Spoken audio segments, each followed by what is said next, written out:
ನಮಸ್ಕಾರ. ನಾವು Napoleon Bonaparte ಬಗ್ಗೆ ಚರ್ಚೆ ಮಾಡ್ತಾ ಇದ್ವಿ.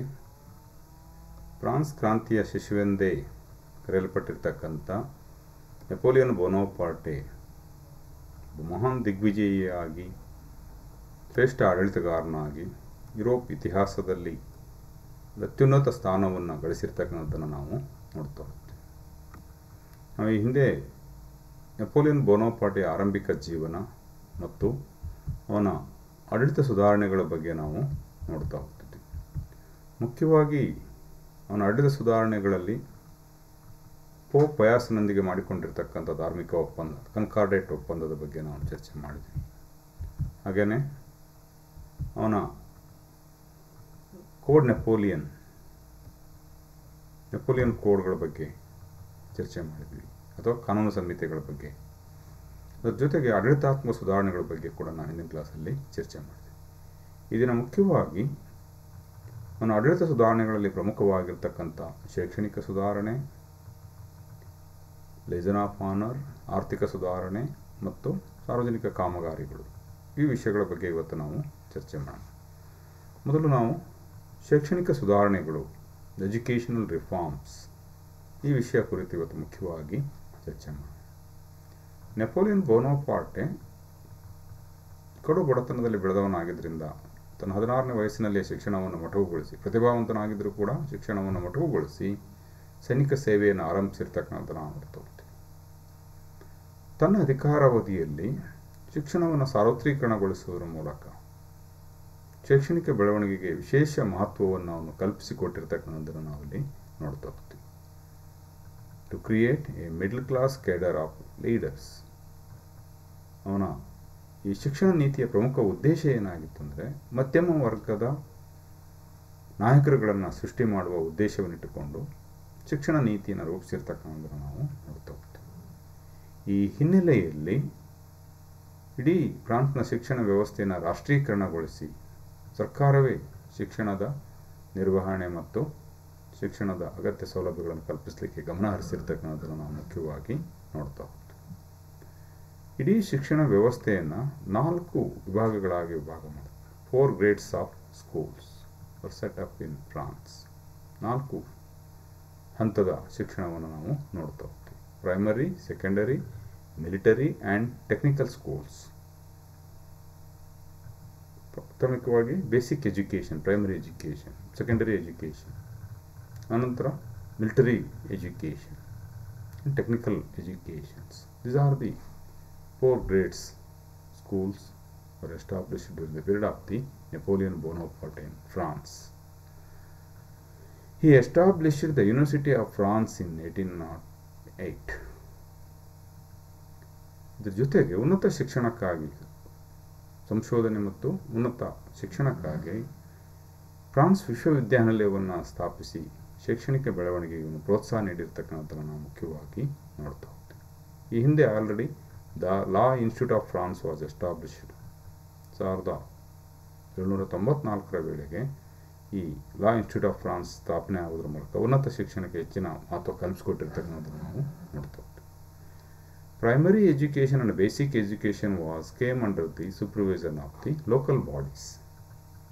ಈ ಪ್ರಾಥಮಿಕ ಶಿಕ್ಷಣ ಮತ್ತು ಮೂಲ ಶಿಕ್ಷಣವನ್ನು ವಿಶೇಷವಾಗಿ ಸ್ಥಳೀಯ ಸಂಸ್ಥೆಗಳು ಏನು ಪ್ರಾದೇಶಿಕ ವಿಂಗಡಣೆಯನ್ನು ಮಾಡಿದ್ನೋ ಆ ಸ್ಥಳೀಯ ಸಂಸ್ಥೆಗಳ ಮೇಲ್ವಿಚಾರಣೆಗೆ ಒಳಪಡಿಸಿರ್ತಕ್ಕಂಥದ್ದನ್ನು ನಾವು ನೋಡ್ತಾ ಹೋಗ್ತೀವಿ.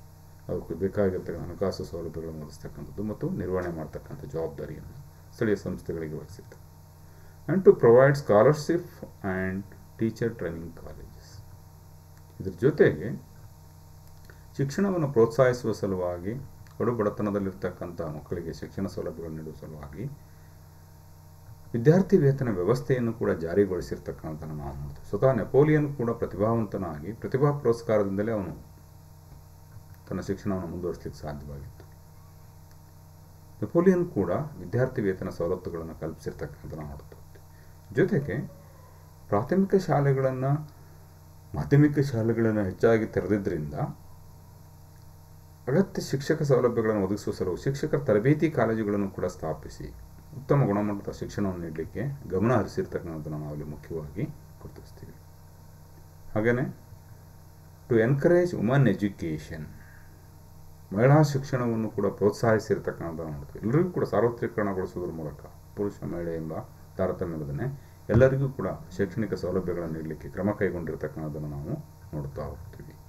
ಹಾಗೆಯೇ ಶಿಕ್ಷಣದಲ್ಲಿ ನೈತಿಕ ಶಿಕ್ಷಣಕ್ಕೆ ವಿಶೇಷ ಪ್ರಾಮುಖ್ಯತೆಯನ್ನು ಕಲ್ಪಿಸಿಕೊಟ್ಟಿರ್ತಕ್ಕಂಥ ಪಠ್ಯ ವಿಷಯಗಳಲ್ಲಿ ಯಾವುದೇ ರೀತಿಯ ಅಶ್ಲೀಲತೆಗೆ ಅವಕಾಶವನ್ನು ಕಲ್ಪಿಸ್ತಾನೆ ನೈತಿಕ ಮೌಲ್ಯಗಳನ್ನು ಮಕ್ಕಳಲ್ಲಿ ಬೆಳೆಸೋದ್ರ ಮೂಲಕ ದೇಶಭಕ್ತಿಯನ್ನು ಪ್ರೇರೇಪಿಸ್ತಕ್ಕಂಥ ಜೊತೆಗೆ ದೇಶದ ಬಗ್ಗೆ ಅಭಿಮಾನ, ಹಿರಿಯರ ಬಗ್ಗೆ ಗೌರವವನ್ನು ಉಳಿಸಿಕೊಳ್ಳುವಂತೆ ನೈತಿಕ ಮೌಲ್ಯಗಳಿಗೆ ಅಥವಾ ನೈತಿಕ ಶಿಕ್ಷಣಕ್ಕೆ ಪ್ರಾಶಸ್ತ್ಯವನ್ನು ಕಲ್ಪಿಸಿರ್ತಕ್ಕಂಥ ಯಾವುದೇ ರೀತಿಯ ಅಶ್ಲೀಲತೆಗೆ ಅವಕಾಶವನ್ನು ನೀಡಿದೆ ಮಹಿಳಾ ಶಿಕ್ಷಣವನ್ನು ಪ್ರೋತ್ಸಾಹಿಸಿ ಅಶ್ಲೀಲತೆಯನ್ನು ಕೂಡ ತೆಗೆದುಹಾಕಿದ ಪಠ್ಯಪುಸ್ತಕಗಳ ಅಶ್ಲೀಲತೆಯನ್ನು ಸಂಪೂರ್ಣವಾಗಿ ನಿಷೇಧಿಸಿರ್ತಕ್ಕಂಥದ್ದನ್ನು ನಾವು ಮುಖ್ಯವಾಗಿ ನೋಡ್ತಾ ಹೋಗ್ತೀವಿ. ಈ ಶಿಕ್ಷಣ ಸುಧಾರಣೆಯಿಂದ ಫ್ರಾನ್ಸ್ ಕ್ಷಿಪ್ರವಾಗಿ ಪ್ರಗತಿಯನ್ನು ಹೊಂದಲಿಕ್ಕೆ ಇದು ಸಹಾಯಕವಾಗಿರ್ತಕ್ಕಂಥದ್ದನ್ನು ನಾವು ಮುಖ್ಯವಾಗಿ ಗುರುತಿಸ್ತಾ ಹೋಗ್ತೀವಿ. Next we shall discuss about the economic reforms. France was already bankruptcy. Even during the period of the Directory government, most of the representatives of the Directory government became corruptives. They always worked for their blood relatives. That resulted the financial crisis. Once again, France was fell into the bankruptcy or financial crisis. During that time, Napoleon Bonaparte, who came into the power, then he gave much importance for the economic reforms to overcome the financial crisis during that period. Napoleon Bonaparte ಅಧಿಕಾರಕ್ಕೆ ಬರುವ ಪೂರ್ವದಲ್ಲಿ France ಸಂಪೂರ್ಣವಾಗಿ ಆರ್ಥಿಕವಾಗಿ ದಿವಾಳಿ ಹಂತವನ್ನು ತಲುಪಿತ್ತು. ಕ್ರಾಂತಿಯ ನಂತರದಲ್ಲಿ ಕೆಲವು ಸುಧಾರಣೆಗಳನ್ನು ಕೈಗೊಂಡರೂ ಕೂಡ ವಿಶೇಷವಾಗಿ ಡೈರೆಕ್ಟರಿ ಸರ್ಕಾರದ ಆಡಳಿತ ಅವಧಿಯಲ್ಲಿ ಭ್ರಷ್ಟಾಚಾರ, ಸ್ವಜನ ಪಕ್ಷಪಾತ ಮಿತಿಮೀರಿ ಮತ್ತೆ ಫ್ರಾನ್ಸ್ ಆರ್ಥಿಕ ಬಿಕ್ಕಟ್ಟನ್ನು ಎದುರಿಸಲಾರಂಭಿಸಿತು. ಈ ಸಂದರ್ಭದಲ್ಲಿ ಅಧಿಕಾರಕ್ಕೆ ಬಂದಿರತಕ್ಕಂಥ ನೆಪೋಲಿಯನ್ ದೇಶವನ್ನು ಆರ್ಥಿಕ ಪ್ರಗತಿಯೆಡೆ ಕೊಂಡೊಯ್ಯಲು ಅನೇಕ ಆರ್ಥಿಕ ಸುಧಾರಣೆಗಳನ್ನು ಜಾರಿಗೆ ತಂದಿರತಕ್ಕಂಥದ್ದನ್ನು ನೋಡ್ತೀವಿ, ಪರಿಣಾಮಕಾರಿಯಾಗಿ ಜಾರಿಗೆ ತಂದಿರತಕ್ಕಂಥದ್ದನ್ನು ನಾವು ನೋಡ್ತಾ ಹೋಗ್ತೀವಿ. ಹಾಗಾದರೆ ಆರ್ಥಿಕ ಕ್ಷೇತ್ರದಲ್ಲಿ ನೆಪೋಲಿಯನ್ ತಂದಿರತಕ್ಕಂಥ ಪ್ರಮುಖ ಸುಧಾರಣೆಗಳು ಏನು ಅಂತ ನಾವು ನೋಡ್ತಾ ಹೋದರೆ, he introduced uniform administration and tax system. ತನ್ನ ಸಾಮ್ರಾಜ್ಯದಾದ್ಯಂತ ಏಕರೀತಿಯ ಆಡಳಿತ ಪದ್ಧತಿ ಮತ್ತು ತೆರಿಗೆ ಪದ್ಧತಿಯನ್ನು ಅವನು ಜಾರಿಗೆ ತರ್ತಾನೆ. ನೆಪೋಲಿಯನ್ ಅಧಿಕಾರಕ್ಕೆ ಬಂದ ನಂತರದಲ್ಲಿ ಇಡೀ ಯುರೋಪನ್ನು ತನ್ನ ಸಾಮ್ರಾಜ್ಯದ ವ್ಯಾಪ್ತಿಗೆ ಒಳಪಡಿಸಿ ಇಡೀ ಸಾಮ್ರಾಜ್ಯದಾದ್ಯಂತ ಒಂದೇ ರೀತಿಯ ಆಡಳಿತ ಪದ್ಧತಿಯನ್ನು ಜಾರಿಗೊಳಿಸ್ತಾನೆ. ಜೊತೆಗೆ ತೆರಿಗೆ ಪದ್ಧತಿಯಲ್ಲಿ ಕೂಡ ಯಾವುದೇ ತಾರತಮ್ಯಗಳಿಗೆ ಅಥವಾ ವ್ಯತ್ಯಾಸಗಳಿಗೆ ಅವಕಾಶ ಮಾಡದೇ ಒಂದೇ ರೀತಿಯ ತೆರಿಗೆ ಪದ್ಧತಿಯನ್ನು ವ್ಯಾಪಾರ ವಾಣಿಜ್ಯ ಚಟುವಟಿಕೆ ಇರ್ಬೋದು, ಕೃಷಿ ಇರ್ಬೋದು, ಎಲ್ಲ ಕ್ಷೇತ್ರಗಳಲ್ಲಿ ಕೂಡ ಏಕರೀತಿಯ ಆಡಳಿತ ಮತ್ತು ತೆರಿಗೆ ಪದ್ಧತಿಯನ್ನು ಜಾರಿಗೊಳಿಸಿ ಅರ್ಥವ್ಯವಸ್ಥೆಯನ್ನು ಸರಿದಾರಿಗೆ ತರಲಿಕ್ಕೆ ಮುಂದಾಗಿರ್ತಕ್ಕಂಥದ್ದನ್ನು ನಾವು ನೋಡ್ತಾ ಹೋಗ್ತೀವಿ. To stop corruption and avoid unnecessary expenditure, ಭ್ರಷ್ಟಾಚಾರವನ್ನು ತಡೆಗಟ್ಟುವುದರ ಮೂಲಕ ಅನಾವಶ್ಯಕ ದುಂದು ವೆಚ್ಚಗಳಿಗೆ ಕಡಿವಾಣವನ್ನು ಹಾಕಿರ್ತಕ್ಕಂಥದ್ದನ್ನು ನಾವು ನೋಡ್ತಾ ಹೋಗ್ತೀವಿ. ವಿಶೇಷವಾಗಿ ಫ್ರಾನ್ಸ್ನ ಪ್ರಸ್ತುತ ಆರ್ಥಿಕ ಸನ್ನಿವೇಶದಲ್ಲಿ ಅಥವಾ ಆರ್ಥಿಕ ಬಿಕ್ಕಟ್ಟಿನಿಂದ ಪಾರಾಗಬೇಕಾದ್ರೆ ಅನಾವಶ್ಯಕ ದುಂದು ವೆಚ್ಚಗಳನ್ನು ನಿಯಂತ್ರಿಸ್ತಕ್ಕಂಥದ್ದು, ಭ್ರಷ್ಟಾಚಾರವನ್ನು ನಿರ್ಬಂಧಿಸ್ತಕ್ಕಂಥದ್ದು ಅನಿವಾರ್ಯವಾಗಿರ್ತಕ್ಕಂಥದ್ದನ್ನು ನಾವು ನೋಡ್ತಾ ಹೋಗ್ತೀವಿ. ಈ ಹಿನ್ನೆಲೆಯಲ್ಲಿ ನೆಪೋಲಿಯನ್ ಕ್ರಮಗಳನ್ನು ಕೈಗೊಂಡಿರ್ತಕ್ಕಂಥ ನೋಡ್ತಾ ಹೋಗ್ತೀವಿ. And he gave much importance for the agricultural reforms. ಆರ್ಥಿಕ ಸುಧಾರಣೆಗೆ ವಿಶೇಷವಾಗಿ ಗಮನ ಹರಿಸಿರ್ತಕ್ಕಂಥದ್ದನ್ನು ನಾವು ನೋಡ್ತಾ ಹೋಗ್ತೀವಿ. ಈ ನಿಟ್ಟಿನಲ್ಲಿ ಕೃಷಿ ಕ್ಷೇತ್ರದ ಸುಧಾರಣೆಗೆ ಅಥವಾ ಅಭಿವೃದ್ಧಿಗೆ ಹೆಚ್ಚಿನ ಗಮನವನ್ನು ನೀಡ್ತಾನೆ. ಕೃಷಿ ಪ್ರಧಾನವಾದ ಆ ಸಂದರ್ಭದಲ್ಲಿ ಫ್ರಾನ್ಸ್ ಕೂಡ ಕೃಷಿ ಪ್ರಧಾನ ಆರ್ಥಿಕ ವ್ಯವಸ್ಥೆಯನ್ನು ಹೊಂದಿದ್ದರಿಂದ ಕೃಷಿಗೆ ವಿಶೇಷ ಮಹತ್ವವನ್ನು ನೀಡಿ ಇಂಗ್ಲೆಂಡ್ ಮತ್ತು ಸ್ವಿಟ್ಜರ್ಲೆಂಡ್ ಮಾದರಿಯಲ್ಲಿ ಕೃಷಿ ವ್ಯವಸ್ಥೆಯ ಸುಧಾರಣೆಗೆ ಕ್ರಮಗಳನ್ನು ಕೈಗೊಳ್ತಾನೆ, ಆಧುನೀಕರಣಗೊಳಿಸ್ತಕ್ಕಂಥ ನೋಡ್ತಾ ಹೋಗ್ತೀವಿ. ಅದರ ಜೊತೆಗೆ ಪ್ರಮುಖವಾಗಿ ಅಣೆಕಟ್ಟೆಗಳನ್ನು ನಿರ್ಮಾಣ ಮಾಡೋದ್ರ ಮೂಲಕ, ನೀರಾವರಿ ಸೌಕರ್ಯಗಳನ್ನು ಕಲ್ಪಿಸಿಕೊಡೋದ್ರ ಮೂಲಕ, ಆಮೇಲೆ ಈ ಜೌಗು ಪ್ರದೇಶವನ್ನು ಕೃಷಿ ಯೋಗ್ಯ ಭೂಮಿಯನ್ನಾಗಿ ಪರಿವರ್ತನೆ ಮಾಡೋದ್ರ ಮೂಲಕ ಕೃಷಿಯ ಬೆಳವಣಿಗೆಗೆ ಹೆಚ್ಚಿನ ಮಹತ್ವವನ್ನು ಕಲ್ಪಿಸಿರ್ತಕ್ಕಂಥದ್ದು ನೋಡ್ತಾ ಹೋಗ್ತೀವಿ. ಜೊತೆಗೆ ಶ್ರೀಮಂತರ ಬಳಿಯಿದ್ದ ಕೃಷಿ ಭೂಮಿಯನ್ನು ಕೂಡ ಚರ್ಚ್ ಮತ್ತು ಶ್ರೀಮಂತರ ಬಳಿಯಿದ್ದ ಹೆಚ್ಚುವರಿ ಭೂಮಿಯನ್ನು ರಾಷ್ಟ್ರೀಕರಣಗೊಳಿಸಿ ಕೃಷಿ ಕಾರ್ಮಿಕರಿಗೆ ಹಂಚುವುದರ ಮೂಲಕ ಕೃಷಿಯ ಅಭಿವೃದ್ಧಿಗೆ ವಿಶೇಷ ಗಮನವನ್ನು ನೀಡಿರ್ತಕ್ಕಂಥದ್ದನ್ನು ನಾವು ನೋಡ್ತಾ ಹೋಗ್ತೀವಿ. ಹಾಗೆಯೇ ಕೃಷಿಯಲ್ಲಿ ವಾಣಿಜ್ಯ ಬೆಳೆಗಳಾಗಿರ್ತಕ್ಕಂಥ ಹತ್ತಿ ಮತ್ತು ರೇಷ್ಮೆ ಉತ್ಪಾದನೆಗೆ ಅವಕಾಶವನ್ನು ಕಲ್ಪಿಸಿರ್ತಕ್ಕಂಥದ್ದು. ಈಜಿಪ್ಟ್ನಿಂದ ಹತ್ತಿಯನ್ನು, ಏಷ್ಯಾದಿಂದ ರೇಷ್ಮೆ ಬೆಳೆಯನ್ನು ಆಮದು ಮಾಡಿಕೊಂಡು ಈ ಹತ್ತಿ ಮತ್ತು ರೇಷ್ಮೆ ಬೆಳೆಗೆ ವಿಶೇಷ ಪ್ರಾಮುಖ್ಯತೆಯನ್ನು ಕಲ್ಪಿಸಿರ್ತಕ್ಕಂಥದ್ದು ನಾವು ನೋಡ್ತಾ ಹೋಗ್ತೀವಿ. To form committees for industrial development, ಕೈಗಾರಿಕೆಗಳ ಬೆಳವಣಿಗೆಗೆ ಅನುಕೂಲವಾಗುವಂತೆ ಸಮಿತಿಗಳನ್ನು ರಚನೆ ಮಾಡೋದ್ರ ಮೂಲಕ ಆ ಸಮಿತಿಗಳ ಮೇಲ್ವಿಚಾರಣೆಯಲ್ಲಿ ಕೈಗಾರಿಕೆಗಳ ನಿರ್ವಹಣೆ ಮತ್ತು ಅಭಿವೃದ್ಧಿಗೆ ಗಮನಹರಿಸಿರ್ತಕ್ಕಂಥದ್ದನ್ನು ನಾವು ನೋಡ್ತಾ ಹೋಗ್ತೀವಿ. ಈ ವ್ಯಾಪಾರ ಮತ್ತು ವಾಣಿಜ್ಯ ಚಟುವಟಿಕೆಗಳು ಕ್ಷಿಪ್ರಗತಿಯಲ್ಲಿ ಪ್ರಗತಿ ಹೊಂದುವಂತೆ ಕೃಷಿ ಕೈಗಾರಿಕೆಗೆ ಪೂರಕವಾಗಿ ವ್ಯಾಪಾರ ಮತ್ತು ವಾಣಿಜ್ಯ ಚಟುವಟಿಕೆಗಳು ಕೂಡ ಪ್ರೋತ್ಸಾಹಿಸುವ ಸಲುವಾಗಿ 1804ರಲ್ಲಿ ಬ್ಯಾಂಕ್ ಆಫ್ ಫ್ರಾನ್ಸನ್ನು ಇವನು ಸ್ಥಾಪನೆ ಮಾಡಿರ್ತಕ್ಕಂಥದ್ದನ್ನು ನಾವು ನೋಡ್ತಾ ಹೋಗ್ತೀವಿ. Napoleon Bonaparte he established the Bank of France in 1804 and he introduced a franc currency. The new currency was introduced by Napoleon Bonaparte, that name called franc. Frank ಎಂಬ ಹೊಸ ನಾಣ್ಯ ಪದ್ಧತಿಯನ್ನು ಅಥವಾ ನೋಟುಗಳನ್ನು ಇವನು ಚಲಾವಣೆಗೆ ತಂದಿರತಕ್ಕಂಥದ್ದನ್ನು ನಾವು ಮುಖ್ಯವಾಗಿ ನೋಡ್ತಾ ಹೋಗ್ತೀವಿ. To developed transportation facilities for trade and commerce, ವ್ಯಾಪಾರ ಮತ್ತು ವಾಣಿಜ್ಯ ಚಟುವಟಿಕೆಗಳಿಗೆ ಅನುಕೂಲವಾಗುವಂತೆ ಈ ಸಾರಿಗೆ ಸಂಪರ್ಕ ವ್ಯವಸ್ಥೆಯನ್ನು ಅಭಿವೃದ್ಧಿಪಡಿಸಿರ್ತಕ್ಕಂಥ transportation and communication facilities was developed during this period. Especially ಹೆದ್ದಾರಿಗಳ ನಿರ್ಮಾಣ ಇರ್ಬೋದು, ಕಾಲುವೆಗಳ ನಿರ್ಮಾಣ ಇರ್ಬೋದು, ಜೊತೆಗೆ ಈ ಬಂದರುಗಳನ್ನು ಅಭಿವೃದ್ಧಿಪಡಿಸಿರ್ತಕ್ಕಂಥದ್ದು, ಇವು ವ್ಯಾಪಾರ ಮತ್ತು ವಾಣಿಜ್ಯ ಚಟುವಟಿಕೆಗಳ ಅಭಿವೃದ್ಧಿಗೆ ಸಹಾಯಕವಾಗಿರ್ತಕ್ಕಂಥದ್ದು ನಾವಲ್ಲಿ ನೋಡ್ತಾ ಹೋಗ್ತೀವಿ. ಹಾಗೆಯೇ ಇವನು ಒಂದು ಬಂದರನ್ನು ಕೂಡ ಅಭಿವೃದ್ಧಿಪಡಿಸಿರ್ತಕ್ಕಂಥ ಟುಲಾನ್ ಬಂದರು, ಫ್ರಾನ್ಸು ವಿದೇಶಗಳೊಂದಿಗೆ ವ್ಯಾಪಾರಿ ಸಂಪರ್ಕವನ್ನು ಹೊಂದುವ ಸಲುವಾಗಿ ಟುಲಾನ್ ಬಂದರನ್ನು ಅಭಿವೃದ್ಧಿಪಡಿಸಿರ್ತಕ್ಕಂಥ ನೋಡ್ತೇವೆ.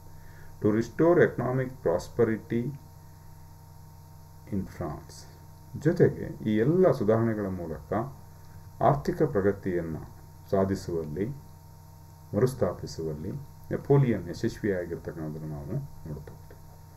ಜೊತೆಗೆ ಬೆಲೆಗಳನ್ನು ನಿಯಂತ್ರಣಕ್ಕೊಳಪಡಿಸೋದನ್ನು, ಜನಸಾಮಾನ್ಯರಿಗೆ ಆರ್ಥಿಕ ಹೊರೆಯಾಗದಂತೆ ನೋಡಿಕೊಳ್ಳುವ ಸಲುವಾಗಿ ಬೆಲೆಗಳನ್ನು ಕೂಡ ನಿಯಂತ್ರಣದಲ್ಲಿಟ್ಟು ಅರ್ಥವ್ಯವಸ್ಥೆಯನ್ನು ಅಭಿವೃದ್ಧಿಯತ್ತ ಕೊಂಡೊಯ್ದ ಶ್ರೇಯಸ್ಸು ನೆಪೋಲಿಯನ್ ಬೋನಪಾರ್ಟೆಗೆ ಸಲ್ತದೆ ಅಂತೇಳಿ ನಾವು ಹೇಳ್ತಾ ಹೋಗ್ತೀವಿ.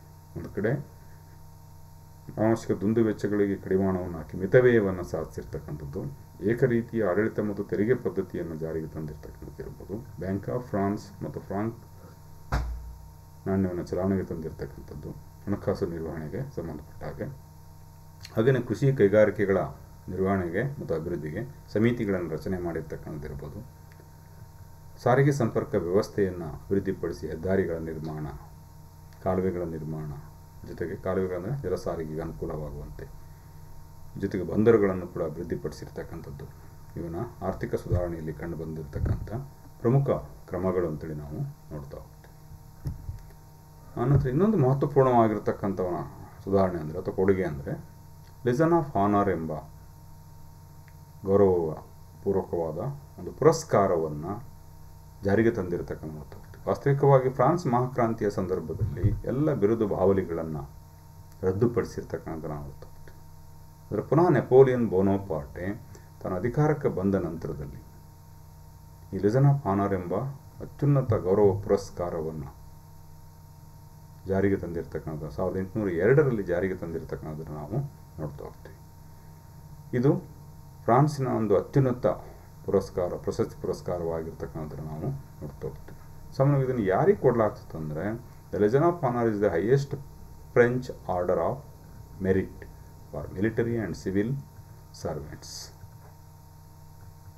ಈ ನಾಗರಿಕ ಮತ್ತು ಮಿಲಿಟರಿ ಸೇವೆಯಲ್ಲಿರ್ತಕ್ಕಂಥವ್ರನ್ನ ಗುರುತಿಸಿ ಪುರಸ್ಕರಿಸುವ ಸಲುವಾಗಿ ಮತ್ತು ಅವರನ್ನು ದೇಶ ಸೇವೆಗೆ ಪ್ರೇರೇಪಿಸುವ ಸಲುವಾಗಿ ಲೆಜನ್ ಆಫ್ ಆನರ್ ಎಂಬ ಪುರಸ್ಕಾರವನ್ನು ಅವನು ಜಾರಿಗೆ ತಂದಿರತಕ್ಕಂಥದ್ದನ್ನು ನಾವು ನೋಡ್ತಾ ಹೋಗ್ತೀವಿ. ಇಟ್ ಇನ್ಕ್ಲೂಡ್ಸ್ ಸರ್ಟಿಫಿಕೇಟ್ ಆ್ಯಂಡ್ ಮನಿ.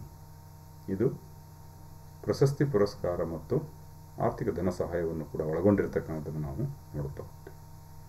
ನೆಪೋಲಿಯನ್ನ ಆಡಳಿತಾವಧಿಯಲ್ಲಿ ಫ್ರೆಂಚ್ ಸೇನೆಯ ನಾಯಕತ್ವವನ್ನು ವಹಿಸಿ ನೆಪೋಲಿಯನ್ನ ಏಳಿಗೆಗೆ ಕಾರಣೀಭೂತರಾಗಿರ್ತಕ್ಕಂಥ ಮೊಸಾನ ಹೊಸಾಕೋ ಮತ್ತು ಮುರಾ ಎಂಬ ಅಧಿಕಾರಿಗಳಿಗೆ ಈ ಲೆಜನ್ ಆಫ್ ಆನರ್ ಎಂಬ ಅತ್ಯುನ್ನತ ಗೌರವ ಪುರಸ್ಕಾರವನ್ನು ನೀಡಿ ಗೌರವಿಸಿರ್ತಕ್ಕಂಥದ್ದನ್ನು ನಾವು ಮುಖ್ಯವಾಗಿ ನೋಡೋದು. ಇವತ್ತು ಕೂಡ ಫ್ರಾನ್ಸ್ನ ಅತ್ಯಂತ ಶ್ರೇಷ್ಠವಾಗಿರ್ತಕ್ಕಂಥ ಅತ್ಯುನ್ನತ ಗೌರವ ಪುರಸ್ಕಾರ ಅಂದರೆ ಈ ಲೆಜನ್ ಆಫ್ ಆನರ್ ಅಂತೇಳಿ ನಾವು ಹೇಳ್ತಾ ಹೋಗ್ತೀವಿ.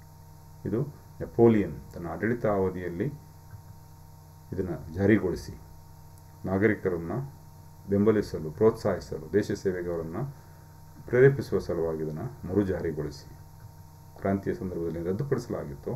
ಅನಂತರ ಮತ್ತೆ ಅತ್ಯುನ್ನತ ಪುರಸ್ಕಾರವನ್ನು ಜಾರಿಗೊಳಿಸಿ ತನ್ನ ನಾಗರಿಕರಿಗೆ ಗೌರವ ಸಲ್ಲಿಸಿರ್ತಕ್ಕಂಥದ್ದನ್ನು ನಾವು ನೋಡ್ತಾ ಹೋಗ್ತೀವಿ.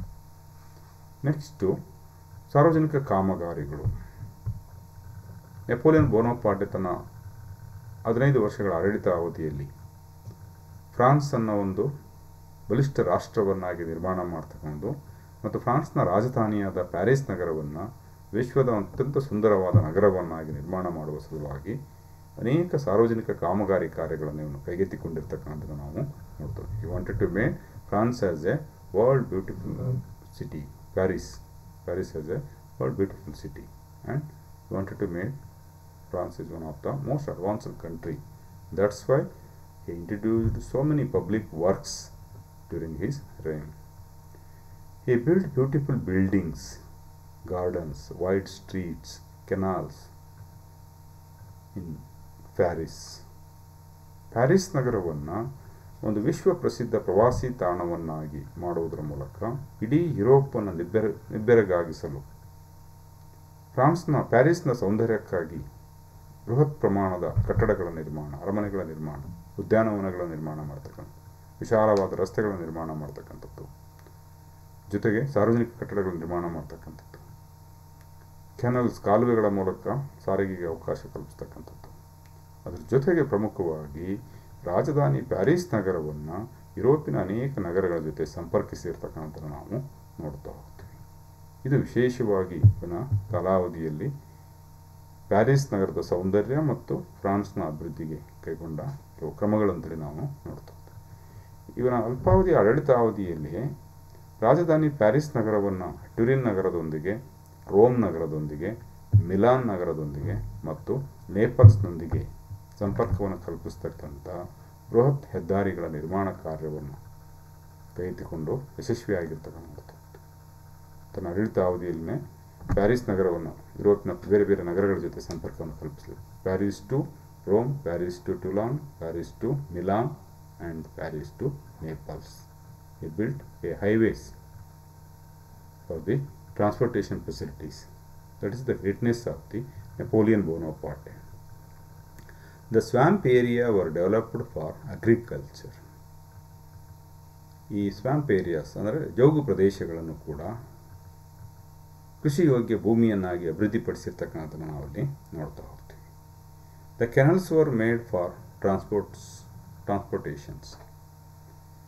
ನೀರಾವರಿ ಸೌಲಭ್ಯಗಳ ಜೊತೆಗೇನೆ ಸಾರಿಗೆ ಸಂಪರ್ಕಕ್ಕೆ ಅನುಕೂಲವಾಗುವಂತೆ, ಒಳಚರ ಸಾರಿಗೆಗೆ ಅನುಕೂಲವಾಗುವಂತೆ ಕಾಲುವೆಗಳನ್ನು ನಿರ್ಮಿಸಿ ಸಾರಿಗೆ ಸಂಪರ್ಕ ಮತ್ತು ಕೃಷಿಗೆ ಸವಲತ್ತುಗಳನ್ನು ಕಲ್ಪಿಸಿರ್ತಾರೆ. The built dams for agriculture. ಅಣೆಕಟ್ಟೆಗಳನ್ನು, ಕೃಷಿಗಾಗಿ ಅಣೆಕಟ್ಟೆಗಳನ್ನು ನಿರ್ಮಾಣ ಮಾಡಿರ್ತಕ್ಕಂಥದ್ದು. ಅವರಿಗೆ started Louvre museum at Paris or in Paris. Paris ನಗರದಲ್ಲಿ ವಿಶೇಷವಾಗಿ ಈ ಲವ್ರೆ ಎಂಬ ಒಂದು ವಸ್ತು ಸಂಗ್ರಹಾಲಯ ಮ್ಯೂಸಿಯಮನ್ನು ಸ್ಥಾಪನೆ ಮಾಡಿರ್ತಕ್ಕಂಥದ್ದನ್ನು ನಾವು ಮುಖ್ಯವಾಗಿ ನೋಡ್ತಾ ಹೋಗ್ತೀವಿ. ವಿಶೇಷವಾಗಿದು ಅವನ ಪ್ರಮುಖ ಸುಧಾರಣೆ ಅಂತೇಳಿ ಕೂಡ ನಾವು ಮುಖ್ಯವಾಗಿ ಗುರುತಿಸ್ತೀವಿ.